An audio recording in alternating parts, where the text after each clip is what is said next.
आलेल्या सगळ्या हिंदुत्ववादी संघटना, पक्ष, गणपती मंडळ, नवरात्रोत्सव मंडळ, सगळे हिंदू कुळात जन्माला आलेले आपले हिंदू बांधव आपल्या सगळ्यांच्या चरणी नतमस्तक होतो. लाडक्या बहिणींचे धन्यवाद व्यक्त करतो. ही वज्रमुठ बांधून ठेवा.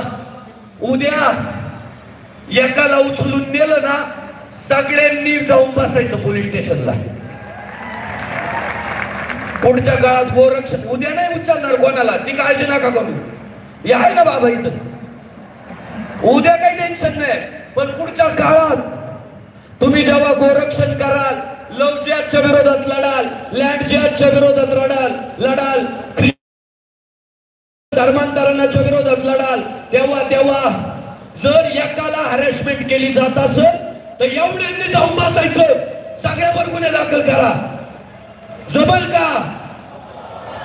मग वाहू द्या आता एकदा.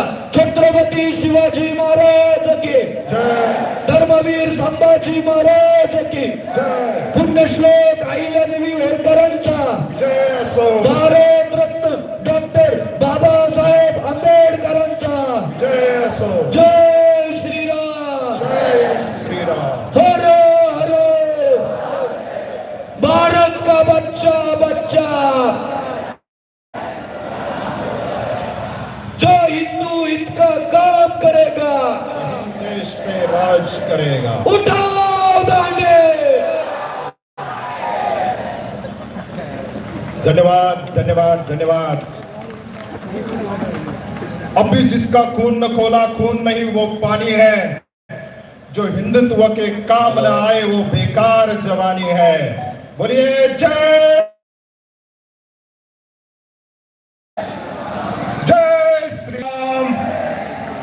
आणि यानंतर आपल्या सर्वांना उद्बोधन करण्यासाठी मी आमंत्रित करतोय आपल्या महाराष्ट्राचे सुप्रसिद्ध हिंदुत्ववादी आमदार माननीय गोपीचंदजी पडळकर साहेब. जोरदार टाळ्यांमध्ये हात वरी करून, सर्वांनी हात वरी करून एकदम जोरात जोरात भारत माता की.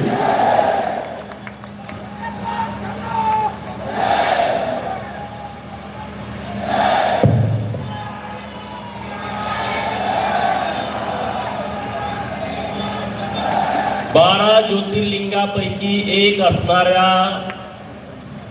परळीच्या वैजनाथाला आपल्या सर्वांच्या वतीनं साष्टांग दंडवत घालतो. कंगालेश्वराच्या चरणी प्रार्थना करतो की माझ्या बीड जिल्ह्यामध्ये